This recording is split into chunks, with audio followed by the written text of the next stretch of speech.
Hello बच्चों, आइए प्रश्न को देखते हैं। तो प्रश्न में दिया है 0.1 मोल आदर्श विलयन के लिए वॉट हाफ कारक का मान होगा। यहाँ 4 विकल्प दिए गए हैं। पहला विकल्प है 0.1, दूसरा विकल्प है 1, तीसरा विकल्प है 0.01 और चौथा विकल्प है इनमें से कोई नहीं। ये मुख्य अवधारणा की चर्चा करते हैं। मुख्य अवधारणा, तो यहाँ प्रश्न हमसे क्या पूछा है, 0.1 मोल आदर्श विलयन।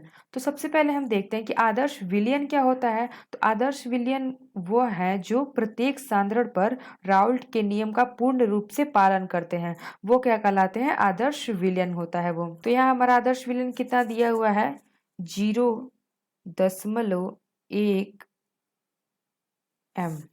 ये हमारा क्या है, यह आदर्श विलयन। आदर्श विलयन, तो हम जानते हैं कि राउल्ट, तो यहाँ पे हमसे क्या पूछा है, राउल्ट हाफ कारक का मान पूछा है। तो हम जानते हैं कि आदर्श विलयन के लिए राउल्ट हाफ कारक का मान होता है 1। तो आदर्श विलयन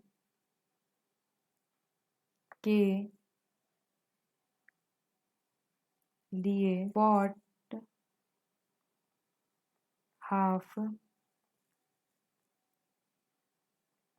कारक का मान 1 होता है।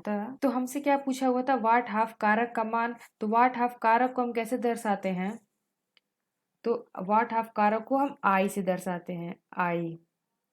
यह क्या है हमारा, आदर्श विलयन के लिए वाट हाफ कारक का मान कितना है, 1 है। तो ये हो जाएगा आई बराबर 1। तो ये हमारा हो गया आदर्श विलयन के लिए वाट हाफ कारक का मान। तो आइए अपना विकल्प देख लेते हैं कि कौन सा विकल्प सही है। तो पहले विकल्प में दिया है 0.1, यानी कि यह गलत है। दूसरा विकल्प दिया है 1, तो यह विकल्प हमारा सही होगा। तीसरा विकल्प दिया 0.01, तो ये भी गलत होगा। और चौथा विकल्प दिया इनमें से कोई नहीं, तो ये भी गलत होगा। तो हमारा सही विकल्प कौन सा है, बी। आशा करते हैं आपको समझ में आया होगा। धन्यवाद।